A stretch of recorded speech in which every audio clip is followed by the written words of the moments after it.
ఎక్కువసేపు ఇవాళ ఎక్కువసేపు ఏం మాట్లాడలేను కానీ సమయం మాట్లాడండి. లోపలే అయిపోతుంది కాబట్టి ఇంకా మాట్లాడండి, ఏం కాదు. మాట్లాడండి సార్. నేను అనుకున్నా అంటే వాళ్ళు ఒక అంశానికి పరిమితం ఇదా మళ్ళొకసారి మళ్ళొక అంశం మాట్లాడు. ఓకే సార్ మ్యూట్ చేస్తారా అందరినీ? ఆ, ఎవరికి వాళ్ళకు కూడా మ్యూట్. శుక్లాంబరధరం విష్ణుం శశివర్ణం చతుర్భుజం ప్రసన్నవదనం ధ్యాయేత్ సర్వవిఘ్నోపశాంతయే. అగజానన పద్మార్కం గజాననమహర్నిశం అనేకదం తం భక్తానాం ఏకదంతముపాస్మహే. వర్ణాం వర్ణిత వర్ణికారుచిరతాం వర్ణాటగాన ప్రియాం వర్ణావర్ణన వాగ్విలాస మహిమాం వర్ణప్రియాం వర్ణినీం వర్ణాట ప్రతిభా ప్రభావితతనుం వర్ణాఖిలావాసినీం వర్ణస్రక్కర శోభినీం భగవతీం సరస్వతీం భావయే. సభకు నమస్కారం. సభకు వచ్చేసినటువంటి పెద్దలందరికీ భారత భారతి అక్షరార్చన వాక్స్థలి సమూహ సభ్యుల పక్షాన స్వాగతం తెలియజేస్తున్నాము. ఈరోజు సుప్రసన్న సాహితీ వివేచన 29వ భాగానికి స్వాగతం పలుకుతూ ఈరోజు సుప్రసన్న గారి దృష్టి, విశ్వనాథ సృష్టి సుప్రసన్న దృష్టి అనేటువంటి అంశం పైన రెండో మారు పెద్దలు డాక్టర్ గండ్ర లక్ష్మణరావు గారు మనతో ఉన్నారు. వారిని ప్రసంగించాల్సిందిగా ప్రార్థిస్తున్నాను. సార్ మీరు అన్మ్యూట్ చేసుకొని మాట్లాడండి సార్. లక్ష్మణరావు సార్ అన్మ్యూట్ చేయండి.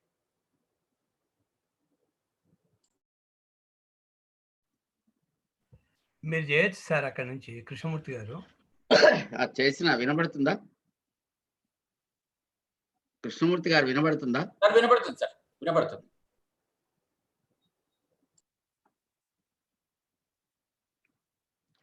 అందరికీ నమస్కారం.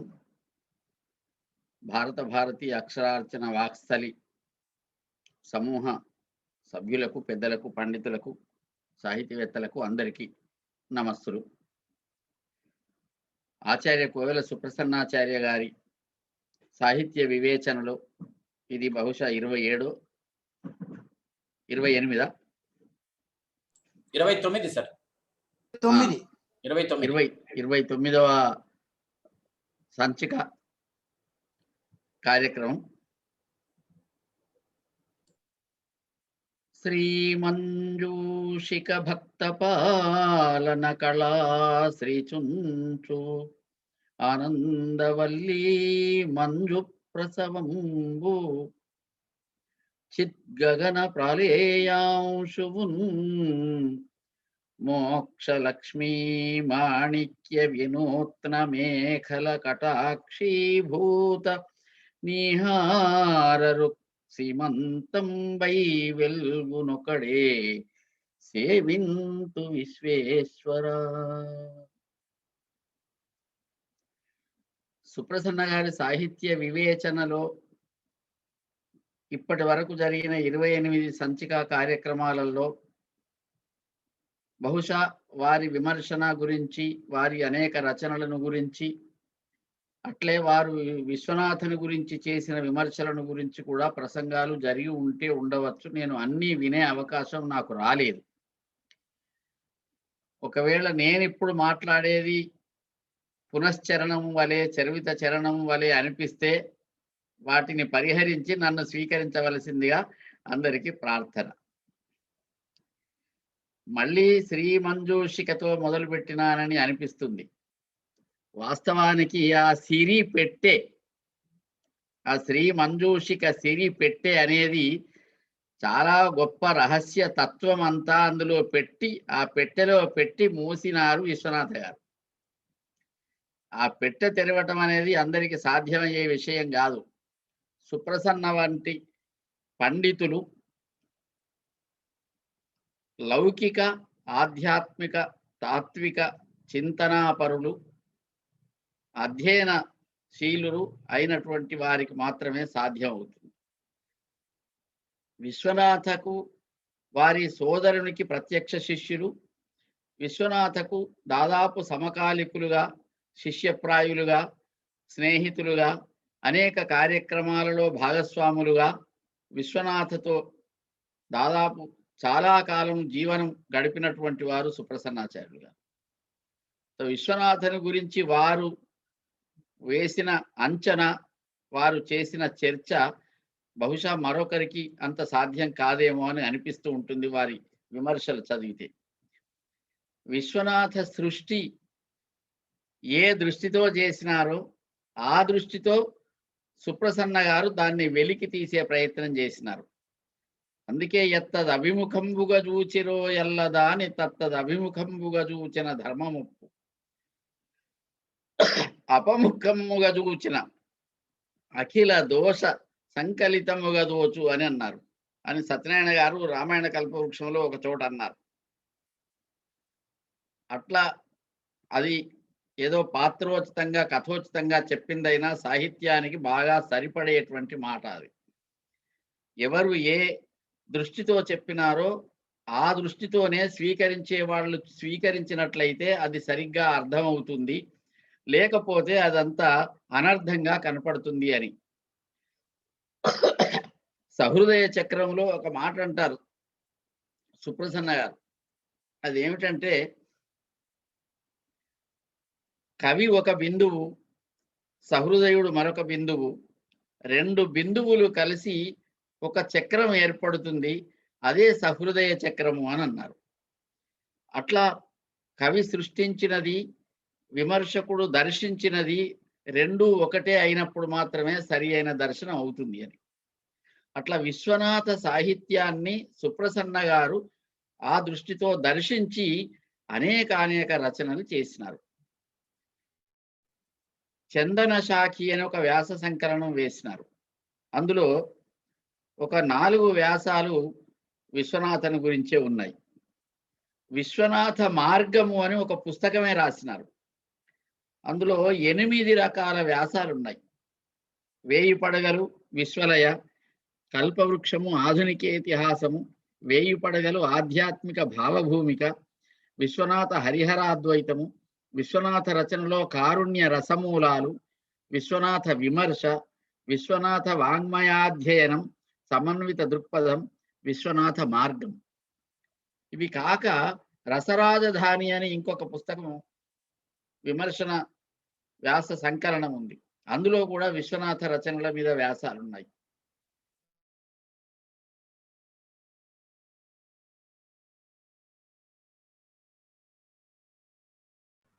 సార్ మీ వాయిస్ పోయింది సార్, వాయిస్ పోయింది సార్, మళ్ళీ ఒక్కసారి చూడరా.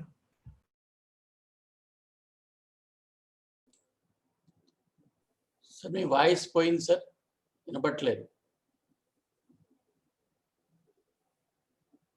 ఆడియో ఆన్ లో ఇప్పుడు బాగుంది సార్, ఇప్పుడు బాగుంది, వస్తుంది, మాట్లాడు.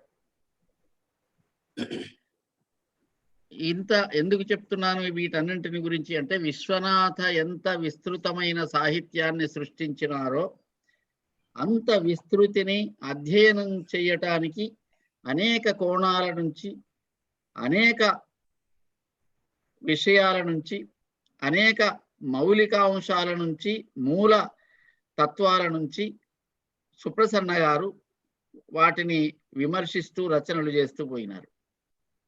బహుశా వారి లోపల, వారి ఆలోచనల్లో ఇంకా అనేక అంశాలు ఉండి ఉంటాయని మనకు అనిపిస్తూ ఉంటుంది ఆ రచనలను చూస్తూ ఉంటే.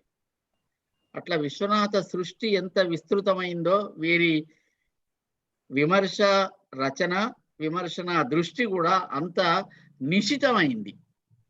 అంత నిశితమైంది కనుకనే అంత లోతుగా చూడగలిగినారు.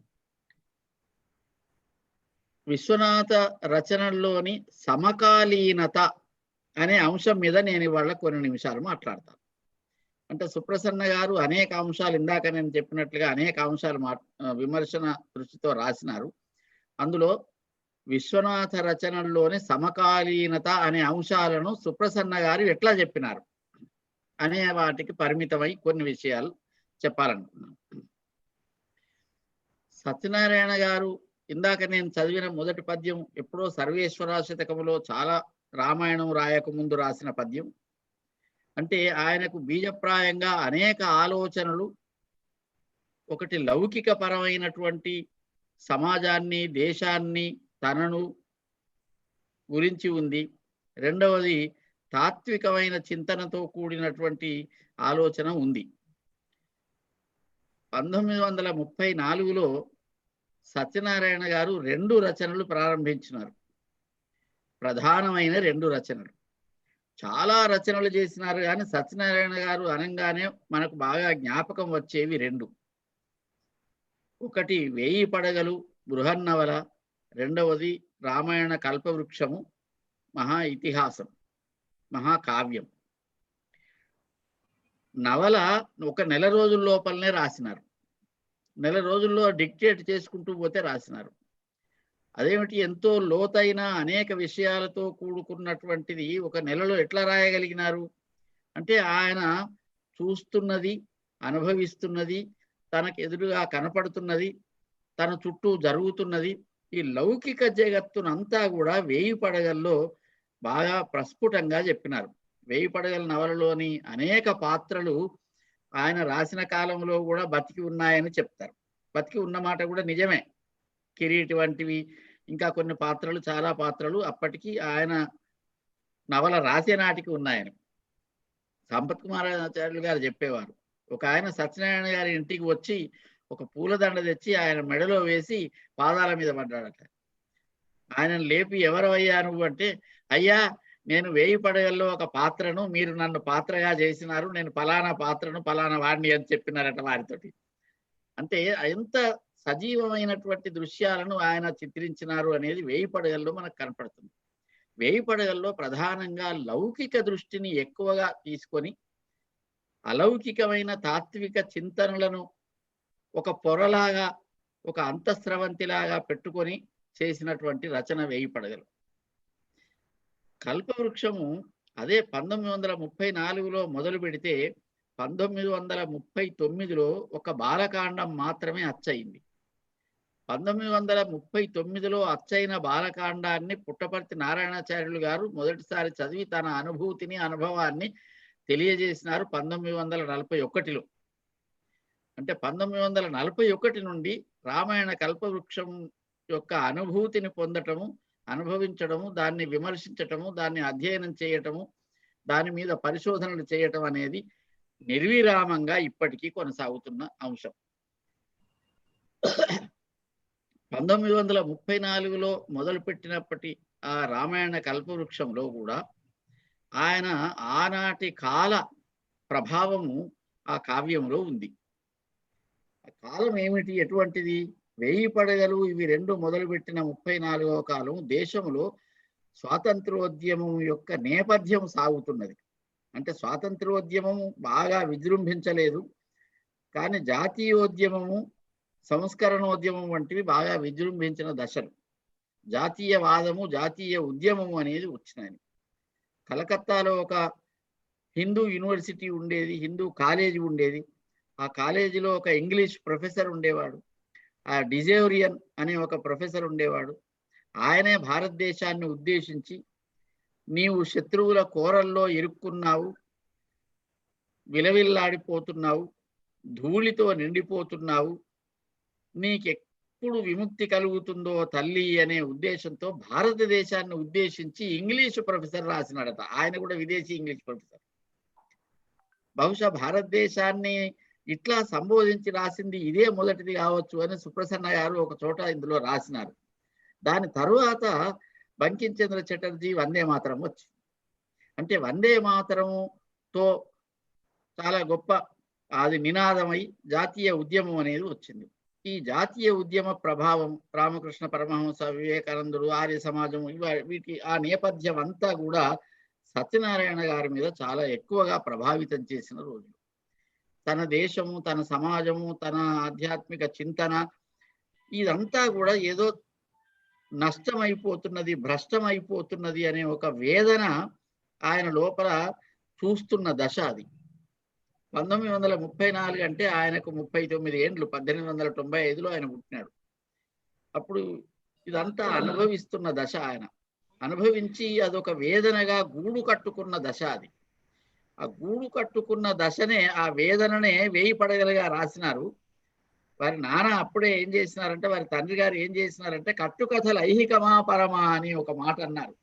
అందుకని కట్టుకథలు కాదు, రాసిన రామచంద్రు కథ వ్రాసిటివంత అనిపించుకోక వృధాయాసము గాక కట్టుకథలు ఐహికమా పరమాయటంచు తా చేసిన తండ్రి ఆజ్ఞయును జీవుని వేదన రెండు నేకమై అని కల్పవృక్షం మొదలుపెట్టి రాస్తున్నారు.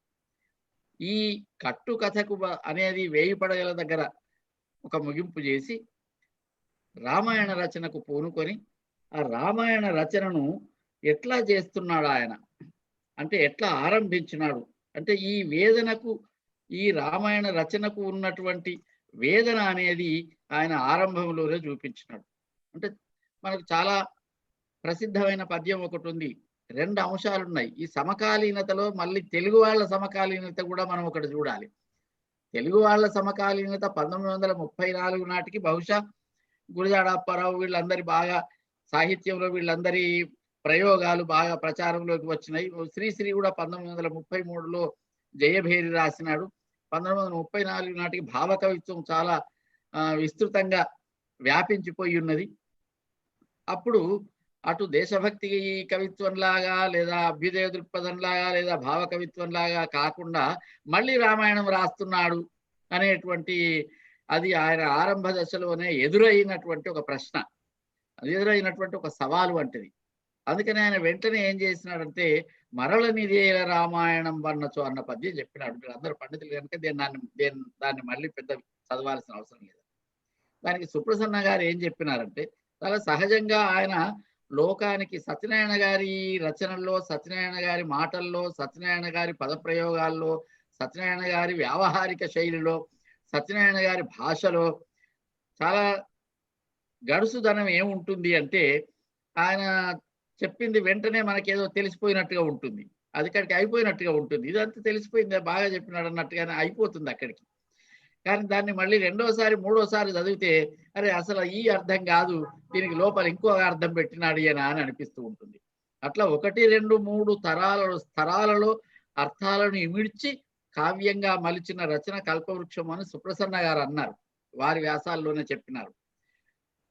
ఈ మరలనిదేల రామాయణం అన్న దానిలో మొదటి ఈ అర్థం మనకి ఏమొస్తుంది అంటే, అందరూ తిన్న అన్నమే తింటున్నారు, చేసిన సంసారమే చేస్తున్నారు కనుక తలచిన రాముడినే తలచిన అని చెప్పుకున్నాడు. చాలా మంచి ఉదాహరణ చెప్పినాడు అన్నట్టుగా అర్థమైపోతుంది. సుప్రసన్న గారు ఏమంటారంటే, ఈ తినున అన్నమే తినుట అనేది అన్నమయ కోశము, తలచిన రామునే చేసిన సంసారమే చేయుట అనేది ప్రాణమయ కోశం. ఈ అన్నమయ, ప్రాణమయ, మనోమయ, జ్ఞానమయ కోశాలను జతలు జతలుగా ఈ పాటల్లో ముడివేసినాడు అని సుప్రసన్న గారు చెప్పిన మాట. అంటే ఇది పై అర్థాలకు కాకుండా ఈ కోశాలలోకి వెళ్ళి అక్కడి నుంచి మనకు జ్ఞానం దిశగా ఆలోచించేటువంటి పునాదులు అక్కడ మొదలుపెట్టినారు. అంటే అందుకనే ఎదకు పురాంధ్ర సంస్కృత కవిత్వ దీప్తి కలిగినని మొదటే చెప్పినాడు. అంటే పూర్వపు గాని అనేక శాస్త్ర రహస్య వివేకమబ్బినన్ అన్నాడు. శాస్త్రాల రహస్యం తెలిస్తే, కావ్యాల అధ్యయనం అనుభవం ఉంటేనే ఈ విశ్వనాథ శారద రసాత్రము కల్పద్రువము అని చెప్పుకున్నాడు. అంటే ఇవన్నింటినీ ప్రమాణాలుగా, కొలమానాలుగా, అధ్యయన వేదికలుగా మనం భూమికలుగా మనం తీసుకుంటే ఈ కొత్త అర్థాలు వస్తాయని సుప్రసన్న గారు ఈ కొత్త అర్థాలు చెప్పినారు. అట్లా అన్నమయ, ప్రాణమయ, మనోమయ కోశాలను ఈశ్వర చైతన్యంగా మలిచేటువంటి లేదా భగవత్ చైతన్యంగా చింతనగా మలిచేటువంటి వేదన ఒకటి లోపల మొదలైంది. అది జీవుని వేదననే. ఒకటి దేశంలో జరుగుతున్న దానికి వేదన, రెండవది దేశంలో పరోక్షంగా జరుగుతున్నటువంటి సాంస్కృతికమైన భ్రష్టత్వానికి కారణాలవుతున్న వాటికి సంబంధించిన వేదన, ఇంకొకటి వ్యక్తిగా తాను జ్ఞానం వైపుకు మలిచేటువంటి ఒక వేదన. ఈ వేదనలు మొదటి దాంట్లోనే ఆయన చెప్పినారు. అయితే ఇవి ఎవరికి అర్థం అవుతాయి అంటే, వాకాటి పాండురంగారావు గారు ఒక ఉటంకింపు ఇచ్చారు 1959లో. ఇప్పుడు మనం 41 వరకు నేను చెప్పినాను. 1959 వరకు రామాయణం చాలా వరకు వచ్చింది. 1959లో ఆంధ్ర సచిత్ర వార పత్రికలో తెలుగు వెలుగులు అనే శీర్షిక కింద కొంతమందిని గురించి గొప్ప వాళ్ళని గురించి పరిచయం చేసినారు. అందులో విశ్వనాథ గురించి కూడా రాసినారు. ఆ విశ్వనాథుని గురించి రాసినప్పుడు ఏమి రాసినారు అంటే, వాల్మీకిది అర్థం కాకపోతే వాల్మీకి తప్పు కాదు, ఎవరిది కాదు, తమది కాదు. తమది అంటే చదివే వాళ్ళది కూడా కాదు.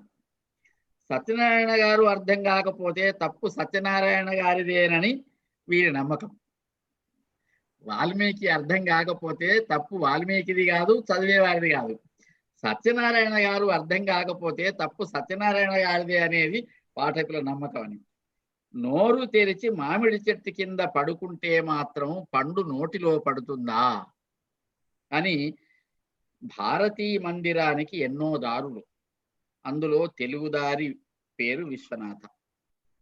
భారతీ మందిరానికి ఎన్నో దారులు, అందులో తెలుగుదారి పేరు విశ్వనాథ. విశ్వనాథ సాహితీ తీర్థానికి ఎన్నో దారులు, అందులో ఒకదాని పేరు కోవెల సుప్రసన్నాచార్యుడు. అట్లా విశ్వనాథ సాహితీ భారతీ మందిరానికి ఒక దారి వేసిన వారు కోవెల సుప్రసన్నాచార్యుడు. ఆ సుప్రసన్న గారు విశ్వనాథ ఈ 1000 పడగల్లో అంశాలన్నింటినీ ఆరంభం నుంచి సూచిస్తూ ఒక మాట చెప్పినారు. ఏమన్నారంటే, 1000 పడగలు కల్పవృక్షము 2 ప్రధానమైనవి కాగా మిగతావన్నీ వాటికి శాఖోపశాఖలుగా వచ్చినవి లేదా బలం కోసం వచ్చినవి అని మనం భావిస్తే, 1000 పడగలు పాము, కల్పవృక్షము చెట్టు. పాము చెట్టు కూడా 2 మనకు పౌరాణిక కాలం నుంచి వేదకాలం నుంచి వస్తున్న ప్రతీకలే కదా. ఈ రెండింటిని కూడా మనం గ్రహించాలి అని అనుకుంటున్నాం. చెట్టు ఊర్ధ్వంగా విస్తరించుకుపోయేది, పాము లోపలికి పాతాళం బిలంలోకి చొచ్చుకొని పోయేది అని. ఇందులో మళ్ళీ సురాసుర ద్వైతీ భావాలను రెండింటిని కూడా మళ్ళీ అందులో చెప్పినారు. అంటే కాద్రవేయులు కిందికి పోతారు, దితికి పుట్టిన వాళ్ళు పాతాళానికి మార్గం చూస్తారు, అదితికి పుట్టిన వాళ్ళు గరుడు ఆకాశానికి ఎగురుతాడు. ఈ 2 వైరాలు, ఈ 2 విరుద్ధాలు మొదటి నుంచి ఉన్నాయి. ఈ ద్వైతీ భావం అనేది మనకు ఈ కథలో పాత్రల్లో, సన్నివేశాల్లో, సంఘర్షణల్లో ప్రతిపాదించినారు అని సుప్రసన్న గారు చెప్పిన మాట. నేను చెప్తున్న ప్రతిదీ కూడా సుప్రసన్న గారిదే. ఇప్పుడు వారి వ్యాసం నా నోట వినిపించినట్టే, అంతే తప్ప నా సొంత విమర్శన ఏమి నేను చెప్పటం లేదు. నా అభిప్రాయాలు ఉన్నా వాటిని ఇప్పుడు ప్రస్తుతం పక్కనే పెడుతున్నాను. సత్యనారాయణ గారు అందులో ఇంకొక మాట అన్నారు, రచనకు సంబంధించి ఒక మాట అన్నారు. ఒకటేమో మరల నిదేల రామాయణం అన్నారు. రెండవది ఏమన్నారంటే, రసము 1000 రెట్లు గొప్పది నవకథాధృతిని మించి అన్నారు. అంటే కట్టుకథ చెప్పటం అనేది చెప్పవచ్చు, కానీ కట్టుకథ చెప్తే ఆసక్తికరంగా ఉంటుందేమో కానీ ఒట్టిగా ఆకర్షణీయమైన కట్టుకథ కంటే కూడా రసవత్తరంగా చెప్పిన పాతకథ గొప్పది అని మళ్ళీ అందులో ఒక ధృవీకరణ చేసినారు. ఆ రసము 1000 రెట్లు గొప్పది అని అన్నారు. నిజమే, ఈ రసము ఎక్కడి నుంచి వస్తుంది? లోకము వీడి రసము లేదు అని మళ్ళీ తానే అన్నారు. అంటే ఈ రసం ఎక్కడి నుంచో రాదు, లోకములో నుంచే వస్తుంది అని. అంటే నేను ప్రతిదాన్ని లోకము నుంచి చూస్తున్నా, దీన్ని లోకాతీత చైతన్యంగా మలుస్తున్నా, లోకాతీత చైతన్య పరమావధిగా దీన్ని గ్రహించాలి, అప్పుడు రసానందం. రసము లోకాతీతము అలౌకికానుభూతి పొందినప్పుడు రసానందము, అది పుడుతున్నది మాత్రం లోకం నుంచే, చూస్తున్న ప్రపంచం నుంచే అని అంటారు. అట్లా ఒక రసానందానికి, కావ్యపరంగా రసానందానికి సంబంధించినటువంటి అంశాలను కూడా ఆయన ఇందులో మొదట్లోనే సూచించినాడు అని. ఆ మొదట్లో సూచించిన దాన్ని బట్టి ఒక్కొక్క దశలో పాత్రలు, సన్నివేశాలు, సంభాషణలు ఇంతకుముందు చెప్పినట్లుగా చాలా జాగ్రత్తగా గమనించుకుంటూ పోతే, మనం గమనించకపోయినా సుప్రసన్న గారి లాంటి వారు గమనించి మనకి చెప్పినారు కనుక, సుప్రసన్నాచార్యులు గారు గమనించి చెప్పిన దాన్ని బట్టి పోతే ప్రధానంగా ఒక 3 అంశాలు సమకాలీనమైనవి, ప్రభావితం చేసినవి ఉన్నాయి. ఆ 3 అంశాలు ఏమిటి అంటే, ఒకటి రాజ్య వ్యవస్థ. అంటే ఒక రాజ్యము, స్టేట్, అది అప్పుడు రాజులు కావచ్చు, తర్వాత ఇప్పుడు మన ప్రజాస్వామ్యం కావచ్చు, మరి ఇంకొక రూపం ఏదైనా ఉండవచ్చు, కానీ రాజ్య వ్యవస్థ అనేది ఒకటి ఉంటుంది. ఆ రాజ్య వ్యవస్థ అనేది రామాయణంలో రాసినాడు. చాలా చిత్రం. రాజ్య వ్యవస్థ రామాయణంలో రామకథ నడుపుకుంటూనే రాజ్య వ్యవస్థ రాసినారు. రాజ్య వ్యవస్థను అప్పటిది ఇప్పటిది కనిపించేటట్లుగా రాసినారు. ఒకసారి గౌతమరావు గారు కాలేజీలో ప్రసంగం చేస్తే ఒక బహుశా పొలిటికల్ సైన్స్ ఎకనామిక్స్ చెప్పే ఒక లెక్చరర్ ఒక ప్రశ్న వేసినారు. మీరు సోషలిస్టు అని మేము చాలా మంది చెప్తుంటే విన్నాము. మీ సోషలిస్టు ఐడియాలజీకి రామాయణం ఎట్లా అనుకూలమైంది, మీరు ఎట్లా రామాయణం విశ్వనాథ రామాయణం ఇష్టపడ్డారు అని అన్నాడు. వినబడతలేదా? వినబడతలేదా? వినబడుతుంది, చక్కగా వినబడుతుంది. వినబడుతుంది. అయితే ఆ ప్రశ్న వేస్తే గౌతమరావు గారు ఒక మాట అన్నారు. ఏమన్నారంటే, సోషలిజం అనేది రామాయణంలో ఎక్కడ లేదో మీరు నాకు చెప్తే నేను దానికి జవాబిస్తా అన్నారు. ఒకటే జవాబు చెప్పినారు. రామాయణంలో సోషలిజం లేనిది ఎక్కడో మీరు చెప్పండి, అప్పుడు నేను చెప్తా. సామాజిక స్పృహ, సోషలిజం అనే మాటలు మీరు అంటున్నారు కదా, అది ఎక్కడ లేదో చెప్పండి మీరు అని అన్నారు. పాపం ఆయన దగ్గర మళ్ళీ ప్రశ్న లేకపోయింది. అంటే రామాయణంలో సామాజికతను, లౌకికతను, రాజ్య విషయాలను ఎట్లా చూపించాడు అనేది మనం అర్థం చేసుకున్న దాన్ని బట్టి ఉంటుందని సుప్రసన్న గారు కొన్ని వివరణలు ఇచ్చినారు. రాజ్య వ్యవస్థలో అయోధ్య నగరాన్ని చూపించినారు, అట్లే సురలోకాన్ని చూపించినారు, లంకా నగరాన్ని చూపించినారు, కిష్కింధను చూపించినారు. ఇవన్నీ రాజ్య వ్యవస్థలే. అయోధ్య నగర వ్యవస్థ ఎట్లా ఉంది, దశరథునికి సంతానం లేకపోవటానికి కారణం ఏమిటి అని ఆయన చాలా రోజులు దిగులు పడి ఆఖరికి మంత్రాంగంతో ఒక సమాలోచన ఏర్పాటు చేసినాడు. ఏమిటి కారణం కావచ్చు అంటే, మంత్రులు చాలా మంది ఏం చెప్పలేకపోయినారు, కానీ ఎవరో ఒకరు కొంచెం సూచనగా అన్నారు. ఏమిటంటే, రాజు పరిపాలన సరిగా లేకపోతే, సంతానం లేకపోవటము, వర్షాలు కురవకపోవటము, లేకపోతే ఇంకొక రకమైన కష్టం కలగటము, ప్రజలకు ఏదైనా నష్టం కలగటము అనేది జరుగుతూ ఉంటుంది. అది రాజు పరిపాలన దోషమే అన్నారు. దానికి ఇంకొక ఉదాహరణ కథ ఏమిటి అంటే, 12 సంవత్సరాలు వర్షాలు పడకపోతే ఆ శాంతను ఇచ్చి ఆ మహర్షిని తెచ్చుకున్నాడు.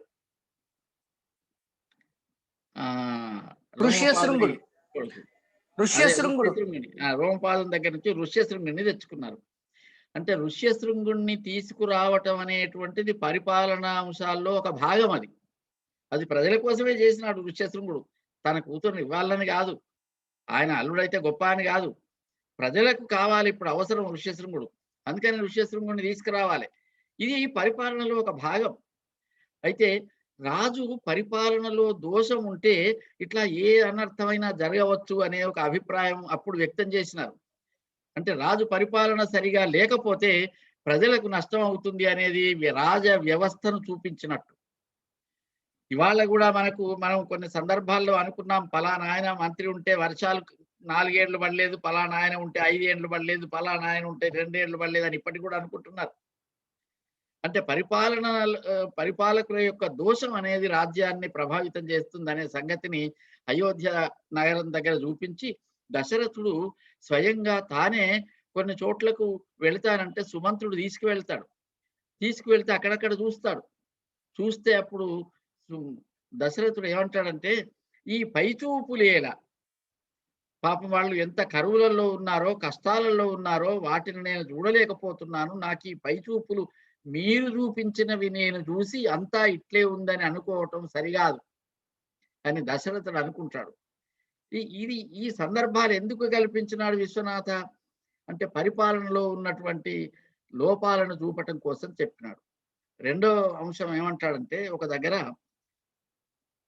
సురలోకములో ఉన్న లంకా నగరంలో దగ్గరికి వచ్చినప్పుడు ఒక మాట చెప్తాడు.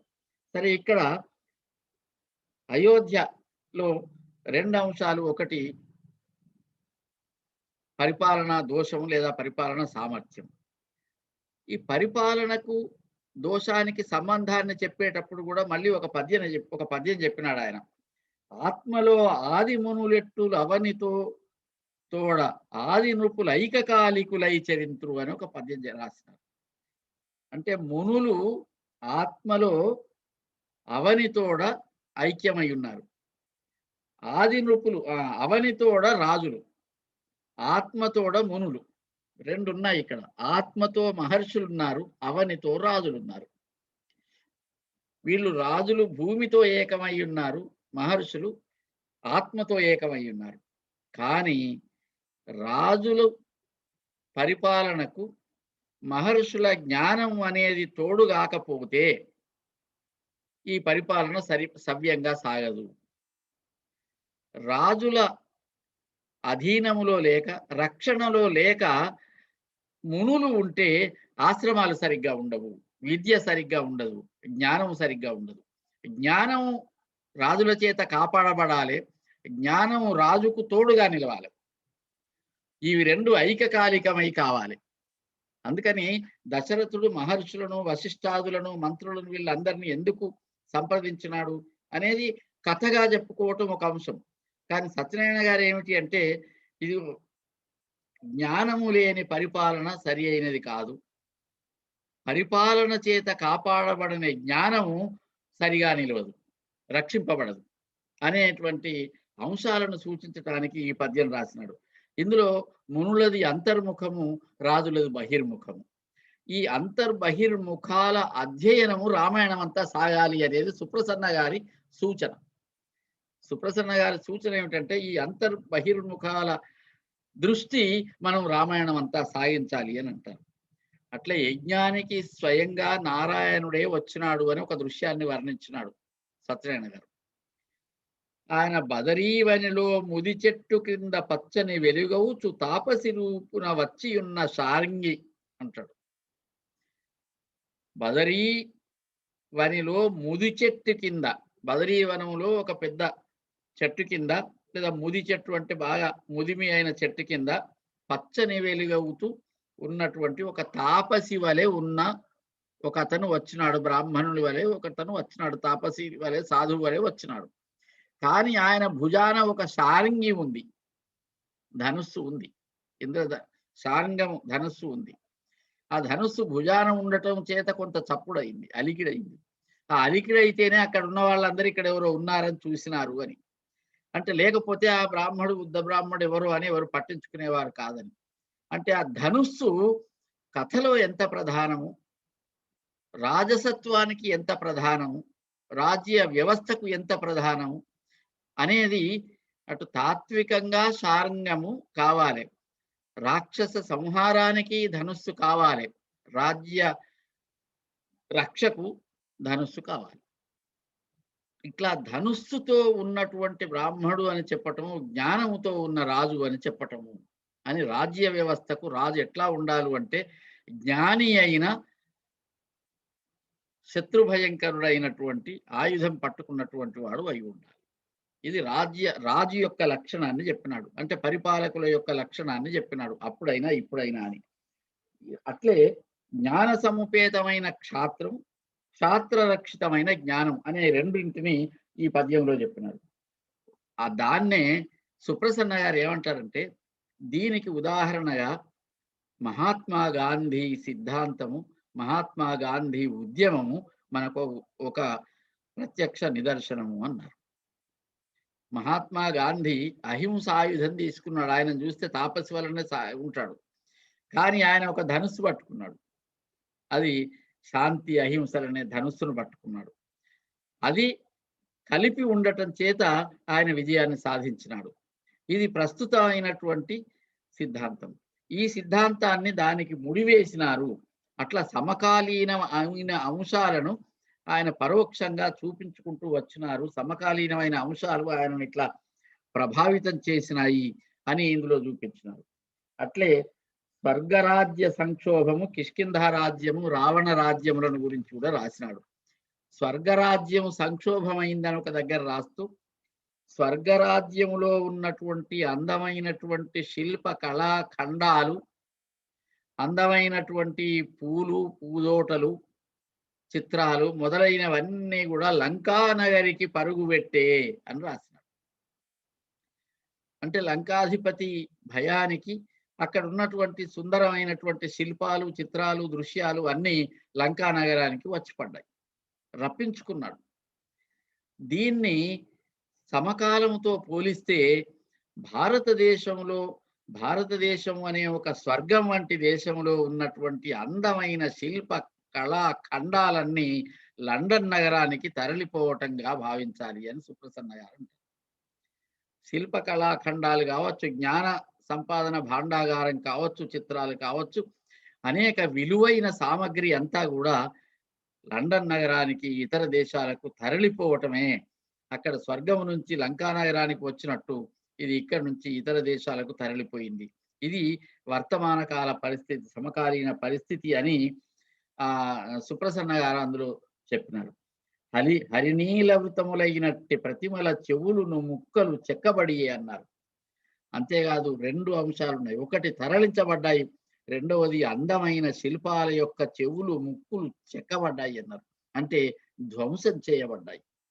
ఆలయాలు, దేవతామూర్తులు, శిల్పాలు ఇవన్నీ కూడా పరాయి ప్రభావం చేత, పరపాలన, పరమత ప్రభావాల చేత ధ్వంసం చేయబడ్డాయి, భ్రష్టం చేయబడ్డాయి.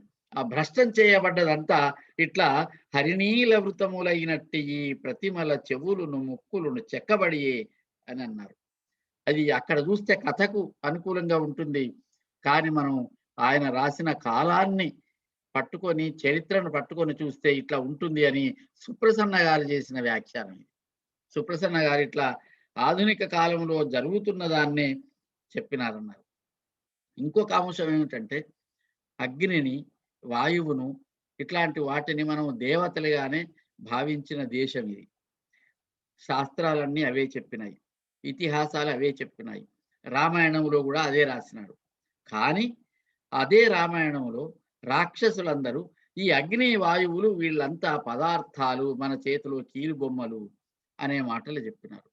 అంటే బ్రహ్మతత్వము లేకపోతే ఆ దైవతత్వము, దైవశక్తి, దివ్యమైనటువంటివి అనేటువంటి భావన పోయి వట్టి పదార్థాలు అనే భావన వచ్చింది.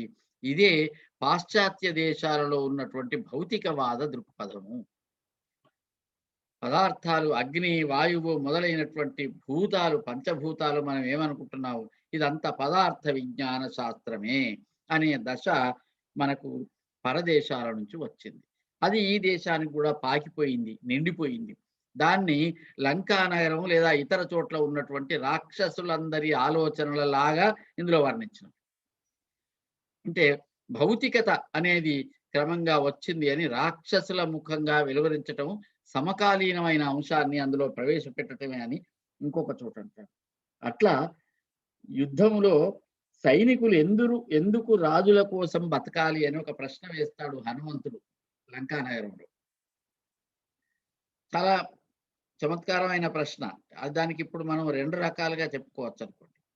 ఇప్పుడు కూడా మన సైనికులు మన కోసం ప్రాణాలు వదులుతున్నారు, దేశ రక్షణ కోసం అని దాన్ని చాలా గొప్పగానే చెప్పుకుంటాం మనం. అసలు ఏ రాజుల కాలంలోనైనా యుద్ధంలో పోయిన వాళ్ళందరూ వీరులు అని, అమరులు అని, స్వర్గానికే పోతున్నారు సూటిగా అని కవులు వర్ణించినారు. హనుమంతుడు ఏమంటాడంటే రావణాసురునితో, ఇంతకు యుద్ధము సంగతి విచారించుము, నీ కొలువులోని వారిని విచారించుకొమ్మను, నీకై వారి ఏల చావవలయు. ఇక్కడ రాజ్య వ్యవస్థలో మనం ఒక ప్రశ్న వేస్తాం. ఇప్పుడు మన దేశం కోసం ప్రాణాలు వదలటం అనేది వేరు, మన రాజు కోసం ప్రాణాలు వదలటం వేరు. అక్కడ ఉన్న సైనికులందరూ మాకు లంకానగరం కావాలని వాళ్ళు మాది లంకానగరం అనే ప్రేమ చేత ప్రాణాలు వదులుతున్నారా, లేకపోతే లంకాధిపతి కోసం ఆయనకు భయపడి తప్పనిసరి అయ్యి ఆయన కోసం ప్రాణం వదులుతున్నారా అని. లంకానగరాధిపతిది రాజసాహంకారము, వాళ్ళ సైనికులది సేవాహంకారము అంటారు. ఒకరిది రాజసాహంకారము, ఇంకొకరిది సేవాహంకారము. ఎట్లయితేనేమి అహంకారము వదలనటువంటి లక్షణమే ఇద్దరిలో ఉన్నది అని మళ్ళీ ముగింపు చెప్తారు. అంటే ఇక్కడ రాజ్య తత్వానికి సంబంధించి రాజుల కోసం ప్రాణాలు అర్పించినటువంటి వాళ్ళందరూ అమరులు అయినారో కాలేదో తెలియదు, కానీ బలి అయిన మాట మాత్రం వాస్తవం. దేశం కోసం కావటం వేరు, రాజుల కోసం కావటం వేరు. అక్కడ రాజు కోసం అయినారు, నా దేశం అని అయినారా అనేది ఒక ప్రశ్నార్థకం. ఇట్లాంటి ప్రశ్నలు అందులో వేసినారు. అందుకనే ఈ అహంకారానికి సంబంధించినటువంటి ప్రశ్న అందులో వేసినారు. ఈ రాజ్య వ్యవస్థతో పాటు ఆర్థిక వ్యవస్థ, ఇంకొకటి సామాజిక కుటుంబ వ్యవస్థ, సామాజిక వ్యవస్థ, వీటన్నింటినీ కూడా కల్పవృక్షంలో మనం విడివిడిగా చూసినట్లయితే అనేక ఘట్టాలు కనపడతాయి. కిష్కింధలో కూడా రాజ్య వ్యవస్థలో అది అన్నదమ్ములు కావచ్చు, వాళ్ళు అన్నదమ్ములు రాజ్యం కోసమా లేదా వాళ్ళ ఆధిపత్యం కోసమా వాళ్ళు ఒకరికొకరు కలహించుకోవటం. ఆ కిష్కింధ రాజ్యం సంగతి ఏమైంది, కిష్కింధలోని జనం సంగతి, సరే వాళ్ళు వానరులే కావచ్చు, కానీ పరిపాలన వానరులను పరిపాలించటం ప్రధానమా, వాళ్ళు ఒకరికొకరు ఆధిపత్యం చేసుకొని పరిపాలించటం ప్రధానమా అనేది కిష్కింధలో కూడా చూసినప్పుడు చాలా విచిత్రంగా కనపడుతుంది. ఇదంతా రాజ్య పరిపాలనా దృష్టి అని ఒక అంశాన్ని సుప్రసన్న గారు చాలా స్పష్టంగా కొన్ని ఉదాహరణలతో మనకు ఒక సూచన లాంటిది చేసినారు.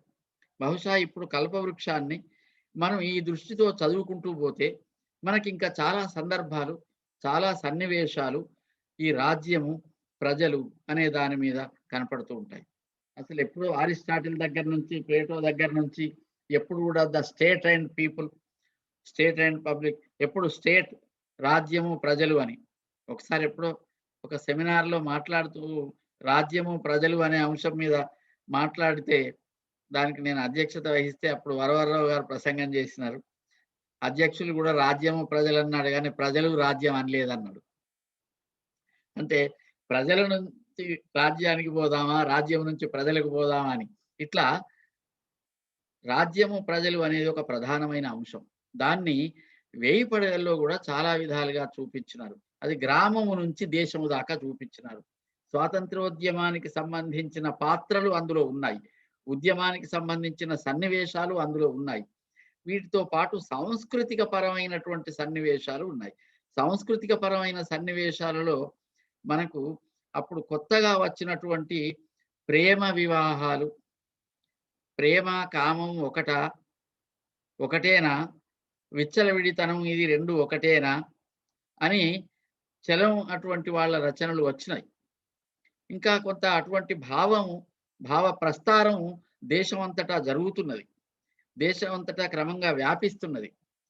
దానికి వ్యతిరేకంగా చెలియలి కట్ట ఇట్లాంటివి చెప్పిన వేయి పడగల్లో కూడా చాలా చోట్ల కుటుంబ వ్యవస్థకు సంబంధించినటువంటి అంశాలు, ప్రేమ వివాహాలకు సంబంధించిన అంశాలు, అసలు దాంపత్య ధర్మానికి సంబంధించిన అంశాలు చెప్పినాడు. రామాయణంలో కూడా సీత, అరుంధతి, అహల్య ఘట్టంలో అహల్య శిలగా ఉండి, అన్ని వేల సంవత్సరాలు శిలగా ఉండి, రాముడు వచ్చిన తర్వాత ఆమె తన రూపం మారిపోయి లేదా తన శాపము తీరిపోయి అహల్యగా కనిపిస్తే రాముడు అహల్యకు నమస్కరించినాడు. ఇది కల్పవృక్షంలో ఉన్నది. రాముడు అహల్యకు నమస్కరించటం, రాముని చేత శాప విముక్తి అయినటువంటి పొందినటువంటి అహల్యకు రాముడి నమస్కారం చేసినాడు. అంటే ఇక్కడ స్త్రీలు ఏదో కారణం చేత అపవాదుకు గురైతే, అపనిందకు గురైతే, నిజంగానే అపచారానికి కూడా గురైతే పశ్చాత్తాపం చేత వందల వేల సంవత్సరాలు పశ్చాత్తాపంతో తప్పించిపోయినటువంటి స్త్రీలను గౌరవించవలసిన అవసరం ఉందా లేదా, వాళ్లకు మాతృస్థానీయులుగా మనం గుర్తించవలసిన అవసరం ఉందా లేదా అని రాముడు మాతృస్థానంగా గుర్తించి అహల్యకు నమస్కారం చేశాడు. అంటే అక్కడ కన్నుదోయికి అన్య కాంతలడ్డం పైన అని తాత్విక చింతనలో చెప్పినట్లు, భాగవతంలో చెప్పినట్లుగా స్త్రీ ఎదురైతే అనే ఒక భావం. అహల్య తాను నిందకు గురైనప్పటికీ పశ్చాత్తాపం పొందింది గనక మాతృస్వరూపము అని ఆమెకు నమస్కరించి స్త్రీల గౌరవాన్ని కాపాడేటువంటి పని ఇక్కడ చేసినాడు అని. ఇది కూడా సమకాలీనంగా స్త్రీల పట్ల జరుగుతున్నటువంటి స్వేచ్ఛ కామనలకు సంబంధించినటువంటి దాంపత్య ధర్మ భ్రష్టత్వానికి సంబంధించినటువంటి అంశాలను సూచించటం కోసమే అహల్య దగ్గర ఇట్లాంటి ఘట్టాలు చేసినారు అని, విశ్వనాథ ఇట్లా చేసినారు అని సుప్రసన్న గారు ఈ వ్యాఖ్యానం చేసినారు. అట్లా కుటుంబ సంబంధమైనవి, సమాజ సంబంధమైనవి, రాజ్య సంబంధమైనటువంటి అంశాలను చాలా వాటిని వారు ఈ విశ్వనాథ రచనల్లో నుంచి సుప్రసన్న గారు తెలియజేసినారు. ఈ కొన్ని అంశాలకు నేను ఇవాళ పరిమితం అవుతున్నాను. మరికొన్ని అంశాలు ఎప్పుడైనా మనం చెప్పుకుందాం. ప్రధానంగా సమకాలీనమైన అంశాలలో స్వరాజ్య ఉద్యమము, జాతీయతావాద ఉద్యమము, సంస్కరణ ఉద్యమము, థియోసాఫికల్ సొసైటీ లాంటి అనేక రకరకాల కొత్త సిద్ధాంతాల వల్ల వచ్చినటువంటి వ్యాప్తిల ప్రభావము, ఇట్లా అనేక రకాల సామాజిక ప్రభావాలన్నీ ఎట్లా ఉన్నాయి ఇందులో అని సుప్రసన్న గారు ఏరి ఎత్తి చూపించినారు మనకు. అట్లా సుప్రసన్న గారి దృష్టి సరిగ్గా విశ్వనాథ వారి దృష్టితో సమానంగా ఉంది కనుక సరి అయిన దర్శనం చేసినారని, లేదా సరి అయినటువంటి మార్గాన్ని మనకు సూచించినారు. విశ్వనాథ మార్గము అనే పేరుతోనే పుస్తకం రాసినారు. నా మార్గము కాదు అని చెల్లపింగళ్ళ వెంకట శాస్త్రి గారు చెప్పినారు, వాడి నా మార్గము కాదు అని చెప్పుకున్నాడు. మరి ఏ మార్గము అని సుప్రసన్న గారు ఆలోచించి విశ్వనాథ మార్గాన్ని మనకు చూపించినారు. అందులో కొన్ని అంశాలు నేను ఇవాళ మీకు మీ ముందర ఉంచినాను. ఈ అవకాశాన్ని కల్పించిన మీ అందరికీ, ముఖ్యంగా మా మిత్రుడు, ఆత్మీయ మిత్రుడు గిరిజా మనోహర్ గారికి నేను గత వారం రోజులుగా రకరకాల ప్రయాణాలు, మిగతా కార్యక్రమాల ఒత్తిడులలో ఉన్నప్పటికీ నువ్వు మాట్లాడవలసిందే అని అన్నారు. సరే, అది మిత్రుని ఆదేశంగా తీసుకొని నేను కొన్ని విషయాలను మాత్రమే మీ ముందు ఉంచినాను. అందరికీ నమస్కారం. ఇంకా 10 నిమిషాలు. మిత్రులు లక్ష్మణరావు గారు, ఎందుకంటే సుప్రసన్న గారిని అధ్యయనం చేయడము ఒక ఎత్తు, విశ్వనాథ వారి దృష్టిని సుప్రసన్న గారు ఏ విధంగా మనకు మార్గం చూపించారో చెప్పడం మరో ఎత్తు. దాన్ని కూలంకషంగా అధ్యయనం చేసిన మిత్రులు కాబట్టి లక్ష్మణరావు గారు, విశ్వనాథ వారి రచనల్లో ముఖ్యంగా ఐతిహాసికమైన స్థాయిలో ఉన్నటువంటి 1000 పడగలు కానీ, కల్పవృక్షం కానీ, ఈ రెండింటిలో సమకాలీన జీవితాన్ని, ఎందుకంటే విశ్వనాథ వారు అన్ని రచనల్లో కూడా, అవి నవలలు కావచ్చు, కథలు కావచ్చు, కావ్యాలు కావచ్చు, ఏదైనా కావచ్చు, ఆయన ఎప్పుడు కూడా సమకాలీనతను వదులుకున్న సంగతి మనకు కనబడదు. ఎక్కడ చూసినా సమకాలంలో ఉన్నటువంటి సమస్యను కథాత్మకంగానో కవితాత్మకంగానో చెప్పడం విశ్వనాథ వారి ప్రత్యేకత. కాకపోతే మనం దాన్ని జాగ్రత్తగా అధ్యయనం చేయాలి. నేరుగా ఏదో సమాజంలో ఇది ఉంది, సమాజంలో అది ఉంది అని చెప్పడం ఆయన. అట్లాంటి ఒక గొప్ప తత్వాన్ని ఇవాళ మనకు సూచనప్రాయంగా సుప్రసన్న గారు ఏ దృష్టితో విశ్వనాథ వారిని అధ్యయనం చేశారు, మనము ఏ దృష్టితో అధ్యయనం చెయ్యాలి. ఒకే ఒక్క వ్యాసంలో ఇన్ని విషయాలు ఉన్నాయి అంటే ఆయన మార్గాన్ని అర్థం చేసుకోవడానికి ఎన్ని రకాలుగా, ఎన్ని పద్ధతుల్లో మనం ఆలోచించాలి.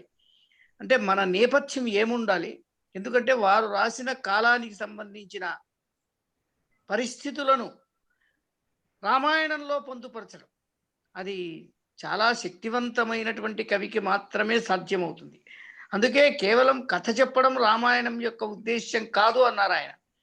సమకాలీన చరిత్రను అధ్యయనం చేయడమే కాక తాను ఏ కావ్యం రాసినా, అది రామాయణం కావచ్చు, మరొకటి కావచ్చు, అందులో తన కాలానికి సంబంధించినటువంటి మానవ జీవితాన్ని కానీ, సమకాలీన రాజకీయ చరిత్రను కానీ, మానవుల సంవేదనలను కానీ నిబద్ధించి రాయటం అనేది విశ్వనాథ వారి ప్రత్యేకత. అందుకని ఇవాల్టికి కూడా విశ్వనాథ వారిని అధ్యయనం చేయడం అనేది ఒక గొప్ప విజ్ఞానాన్ని అధ్యయనం చేయడమే. అందుకని మామూలు కవులు మఖలో పుట్టి పుబ్బలో మాసిపోతూ ఉంటారు, కానీ కలకాలం నిలవగలిగేటువంటి గొప్ప ప్రబంధాలను, గొప్ప కావ్యాలను, నవలలను, చిన్న చిన్న రచనల్లో కూడా ఇన్ని విశేషాలు అందించినటువంటి విశ్వనాథ వారి మార్గాన్ని మనకు చూపించిన సుప్రసన్న వారి ఆలోచనల్ని మిత్రులు లక్ష్మణరావు గారు చక్కగా ఆవిష్కరించారు. అంటే లోకాన్ని వదలకుండా కవి ఎట్లా ఉండాలో, లోకం నుంచే రసగ్రహణాన్ని ఎట్లా చెయ్యాలో, ఎట్లా చేశారో, విశ్వనాథ వారి యొక్క దృష్టి ఏమిటో, ఆ సృష్టి ఏమిటో చెప్పినటువంటి సుప్రసన్న గారి దృష్టిని గురించిన విశేషాలు చాలా విజ్ఞానదాయకంగా ఉన్నాయి. వారికి మనందరి పక్షాన ప్రత్యేకమైనటువంటి ధన్యవాదాలు తెలియజేస్తున్నాను. ఇంకా పెద్దలు చాలామంది ఉన్నారు, దీనికి సంబంధించిన తమ స్పందనలు చెప్పాల్సిందిగా ఆహ్వానిస్తున్నాను.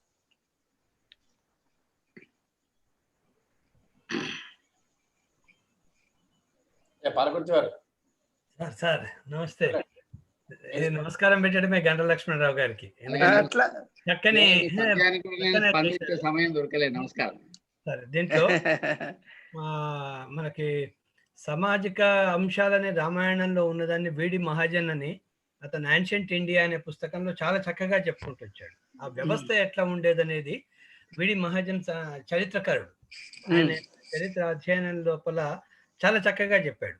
సామాజిక అంటే వ్యవస్థ ఎట్లా ఉండేది టోటల్ గా అనేది లక్ష్మణరావు గారు చెప్తుంటే నాకు అప్పుడు ఎప్పుడో చదివిన జ్ఞాపకం వస్తూ ఉన్నాయి ఒక్కొక్కటి చాలా చక్కగా. ఇంకొకటి ఏంటంటే ఇప్పుడు చిన్న ఉదాహరణ చెప్పారు వరవరరావు గారు, ప్రజలు ముందు తర్వాత రాజ్యం అని, రాజ్యము ప్రజలు అన్నప్పుడు అనేది.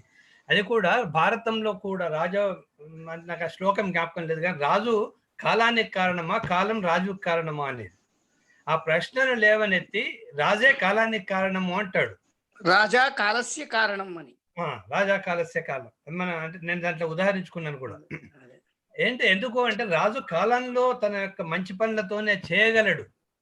ఇదే హనుమంతుడు, ఇప్పుడు లక్ష్మణరావు గారు చెప్పారు, హనుమంతుడు రాజుని, రావణాసురుణ్ణి నీ కోసం వీళ్ళందరూ ఎందుకు చావాలి, యుద్ధం చేస్తే రాముడు రావణుడు ఇద్దరం చేసుకొని ఎవడో చనిపోవటమో మంచి ఉండటమో చేసి అది అయిపోయింది అనిపించుకోవచ్చు, కానీ ఒకరి కోసం ఎందుకు చేయాలి? చక్కని వివరణ కూడా ఇచ్చారు. దేశభక్తి కోసం చేస్తున్నామా లేకుంటే వ్యక్తిగతమైన సేవ కోసం చేస్తున్నామా అనేది చాలా అంటే ఆలోచించదగినటువంటి ఒక అంశాన్ని, ఒక చాలా లోతుగా ఆలోచించాల్సినటువంటి ఒక అంశాన్ని కూడా చాలా చక్కగా వివరించారు మనకు అర్థమయ్యేటట్టుగా. ఇప్పుడు ఏదో ప్రతిపాదించి మీరు చేస్తారా మీరే కాదు, ఒక నిజమైన ఒక మంచి ఆలోచనకు ఒక మంచి ప్రాతిపదిక కూడా ఇచ్చారు. ఒక్కొక్క నేను చాలా కీన్ గా అబ్జర్వ్ చేస్తున్నాను. ఒక అక్షరం కూడా లక్ష్మణరావు గారి దాంట్లో అటు ఇటు పోకుండా చాలా చక్కగా తీసుకొచ్చి సుప్రసన్న గారి దృష్టిని, ఆ విశ్వనాథ గారి సృష్టి నేను చదవలేదు కాబట్టి దాన్ని తెలుసుకునే అవకాశం కూడా నాకు లేదు. సుప్రసన్న గారి దృష్టిని ఎందుకు అర్థం చేసుకోగలమంటే వారి రచనలు చాలా చదివాం కాబట్టి. సుప్రసన్న గారితో చాలాసార్లు మాట్లాడాను నేను. సుప్రసన్న గారి యొక్క రచనలు చాలా చదివాను. సరే, నేను దాన్ని వ్యాఖ్యానం చేయగలిగిన పాండిత్యం లేకుండొచ్చు, కానీ ఆయన దృష్టి ఏంటి, అంతర్దృష్టి ఏంటి, ఆయన ఎలా దాన్ని చూసే లోపలికి ఎట్లా పోతారు అనేది కొంత అవగాహన ఉంటుంది. కాబట్టి అవగాహనను లక్ష్మణరావు గారు చాలా చక్కని వ్యాఖ్యతో, అంటే ఇది ముఖస్థుతిగా అనుకోకుండా అది ఏం చేయాలో, అది ఎంతవరకు ఆ ఎస్సెన్స్ ఇవ్వాలో, అది అనవసరమైనటువంటి దాంట్లో ఏం తీసేసి, ఒక శిల్పి ఎట్లా చేస్తావు నువ్వు అంత చక్కని శిల్పం చెప్తాను అంటే దాంట్లో అనవసరమైనవి తీసేస్తాను, అవసరమైన అదే మంచి శిల్పం అవుతుంది అన్నట్టుగా అవసరమైన వాటిని మాత్రమే ఉంచేట్టుగా మిగతా అన్ని స్పృశించకుండా ఉండటం లక్ష్మణరావు గారు చాలా చక్కగా ఇది చేశారు. కాకపోతే ఇప్పుడు మాకు మా ఆదర్శమూర్తి కుందావచల వారే.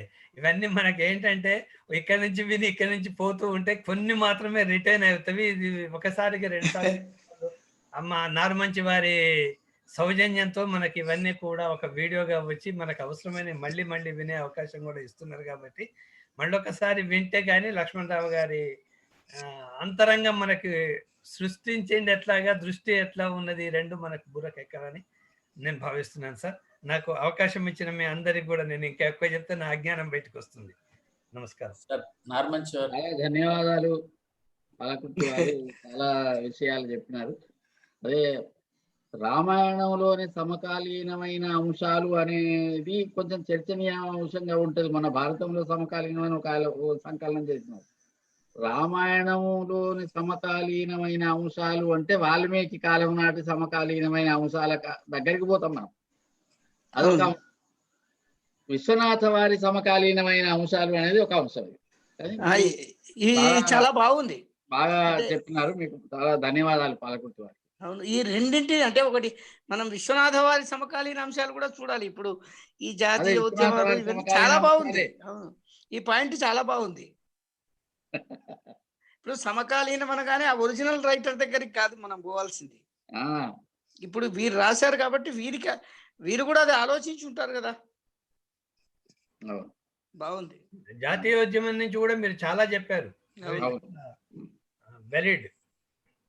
అంటే ఇంకోటి ఏంటంటే విశ్వనాథ వారు ఈ కావ్యం మొదలు పెట్టిన రోజుల్లో సరిగ్గా 1934 ప్రాంతంలో, ఇంతకుముందే లక్ష్మణరావు గారు కూడా చెప్పారు, ఒకవైపు శ్రీశ్రీ కవిత్వం వచ్చేసింది బయటికి, భావ కవిత్వం ఒక ఉద్యమ రూపంలో ఉంది.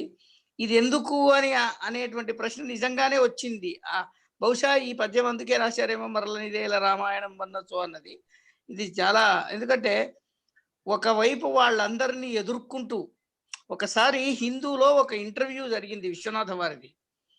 అప్పుడు రామన్ గారు ఏమో ప్రశ్న అడిగారు, మీరు మళ్ళీ, ఆయన కూడా ఇదే అడిగారు, జ్ఞానపీఠ వారి దగ్గర అడిగారు ఢిల్లీలో. మీరు కూడా ఇదే మళ్ళా ఎందుకు రాశారు రామాయణము, మొల్ల రాసింది కదా అంటే, షీజ్ ఎ చైల్డ్ అన్నాడు. అసలు అంత అనగలిగినటువంటి, షీజ్ ఎ చైల్డ్ అనగలిగినటువంటి స్థాయి. అంటే వారు అనేది ఏమిటంటే, విశ్వనాథ్ మిగతా వాళ్ళు భక్తితోనో దేంతోనో రామాయణం రాసి ఉండొచ్చు, కానీ నేను సమాజం కొరకు సమాజ దృష్టితో రాస్తున్నాననే భావన లోపల ఉంది ఆయన. కాబట్టి ఆయన వాళ్ళు రాసింది రామాయణం కథ, అది కథ ఈ దేశంలో నేను చెప్పాల్సిన అవసరమే లేదు అన్నాడు. కథ చెప్పాలంటే రాముడి కథ, నేను చెప్పేది ఏం ప్రతి ఒక్కడికి తెలుసు కదా. అందులో అన్ని కళారూపాల్లో కథ ఉంది, రాముడి కథ.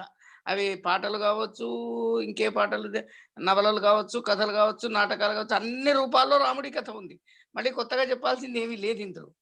కానీ ఇది ఉంది అన్నమాట. ఇప్పుడు వీరు చెప్పారే సమకాలీన, అది మన సమకాలీన, తెలుగుదేశం యొక్క సమకాలీనమైనటువంటి పరిస్థితులు కూడా ఉన్నాయన్నమాట అందులో. చాలా గొప్పగా ఉంది. అలాగే అహల్యది కూడా సార్, ఇప్పుడు సార్ చెప్పిన దాంట్లో అహల్య, అవును అవును, అది చాలా గొప్ప పాయింట్. అది మాతృవందనం చేయటము అనేది చాలా గొప్ప పాయింట్. అది చాలా గొప్ప పాయింట్. అంటే స్త్రీలకు అందరికి చేయవచ్చు, కానీ రాముడు ఒక భగవత్ స్వరూపకంగా మనం అక్కడ చూసినప్పుడు అహల్యకి అట్లీస్ట్ ఆమెకి మళ్ళీ తను వందనం చేయటం, దానికి వెనుక కారణాన్ని ఇప్పుడు గంగావారు చెప్పింది చాలా చక్కని, అంటే నాకైతే అవును, అది కరెక్ట్ కూడా, కరెక్ట్ యాప్ట్ గా. అందులో విశ్వనాథ వారి కవిత్వానికి పండించిన ఘట్టం కూడా అదే. అక్కడ అహల్యకు ఆ రూపం వచ్చేటప్పుడు మామూలుగా మనకు సినిమాల్లో చూపించినట్టు ఢన్నని రాయిపోయి మనస్సు కాదు, ఆమె పంచేంద్రియాలు పాషాణం ఒకటికి స్పర్శ వచ్చేనో పద్యం రాశాడు. ఒక్కొక్క అవయవం ఆయన దగ్గరికి వస్తుంటే ఆయన గాలి వీచి ఇవి వచ్చినాయి, ఆయన కాలిని సవ్వడి విని చెవులకు, అంటే పంచేంద్రియాలు పనిచేయడం వరుసగా మొదలైంది. అది చాలా గొప్పగా రాశాడు, ఒక దృశ్య చిత్రీకరణ. అదే ఆయన మనకి ఇంగ్లీష్ ఇంకొక మాట అంటారు సార్, అంటే కావ్యాలు ఉండటం అనేది సమ్మర్ మొమెంటరీ అంటారు. అది ఇప్పుడు పోతవి summer some time for some times అనేది కొన్ని కొంతకాలం ఉంటాయి, బట్ సమ్మర్ ఎటర్నల్ అని శాశ్వతంగా. ప్రసన్న గారి దృష్టి కానివ్వండి, విశ్వనాథ గారి సృష్టి కానివ్వండి, ఈ రెండు కూడా ఎటర్నల్ కావ్యాలే. అంటే సుప్రసన్న గారి దృష్టి కూడా అది శాశ్వతత్వాన్ని, విశ్వనాథను శాశ్వతం చేసేటందుకు ఒక ఉపకరణం లాగా పనికొస్తుంది అనుకుంటాను. మనం ఎట్లా అధ్యయనం చేయాలో కూడా క్లియర్ గా తెలుస్తుంది.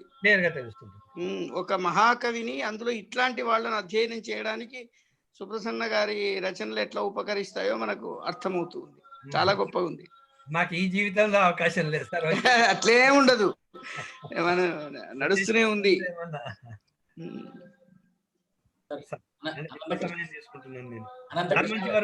చెప్పాలి, సమగ్రత అంశాలు కూడా జోడిస్తున్నారు. నిజంగానే విశ్వనాథను అధ్యయనం చేయడానికి సుప్రసన్న లాంటి వారి ఒక గైడెన్స్ లాగా, వారి కూడా మనకు ఒక గైడెన్స్ లాగా పడుతుంది.